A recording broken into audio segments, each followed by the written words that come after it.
Thank you, Mr. Speaker. I have just returned from the NATO summit in Vilnius, where we strengthened the NATO alliance and confirmed Britain's place at its heart.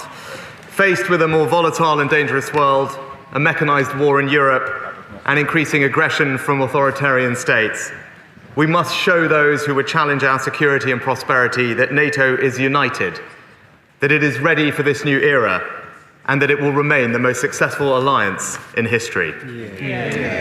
Mr. Speaker, together with our allies, that is exactly what we did in three specific ways. First, we acted decisively to strengthen the alliance.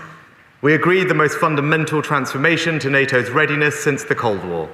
That includes comprehensive warfighting plans to defend the UK and its allies, scaled up defence production to boost our stockpiles, which will benefit British industry and jobs, and increased defence spending.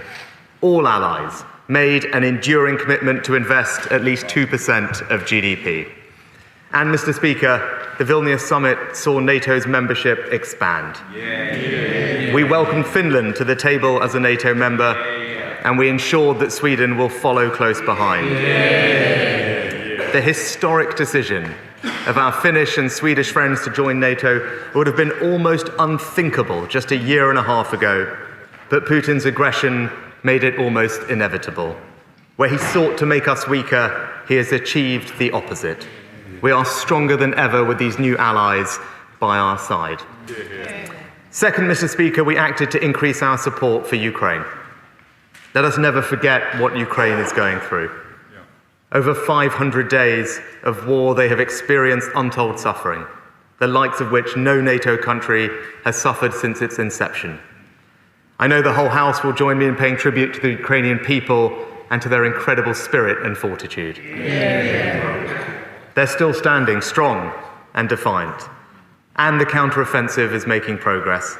In the last few weeks, they've taken back more ground than Russia has taken in the last year. We're standing with them, and allies are doubling down in their support. Now, this is not just about NATO. At the Munich Security Conference in February, I called for long-term security arrangements to protect Ukraine, to re-establish deterrence in Europe, and break the cycle of Russian violence. And now allies have delivered. Yesterday, G7 leaders came together to sign the joint declaration of support for Ukraine, agreeing to provide the long-term bilateral security commitments that Ukraine needs and deserves. These commitments mark a new high point in international support for Ukraine, and more allies will be signing up to add their support. But let me be clear, this is not a substitute for NATO membership.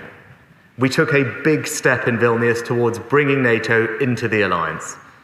The summit communique echoed the UK's long-held position that Ukraine's future is in NATO.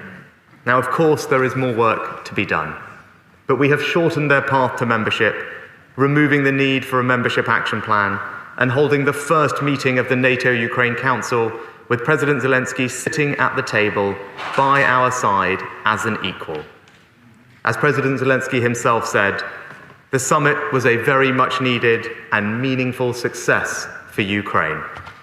Third, Mr. Speaker, we showed in Vilnius that the United Kingdom remains a driving force behind this alliance.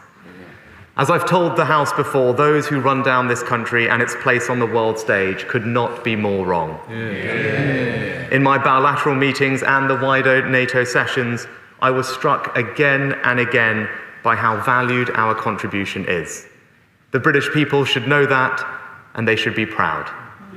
The United Kingdom is and will remain one of the world's leading defence powers. We're the leading European contributor to NATO. We were one of the first to hit the 2% target for defence spending, and we're going further. Earlier this year, I announced a significant uplift, an extra £5 billion over the next 2 years, immediately increasing our defence budget to around 2.25% of GDP, on our way to delivering our new ambition of 2.5%, and ensuring that our incredible armed forces can continue to keep us safe. Right now, RAF jets are patrolling NATO's eastern flank.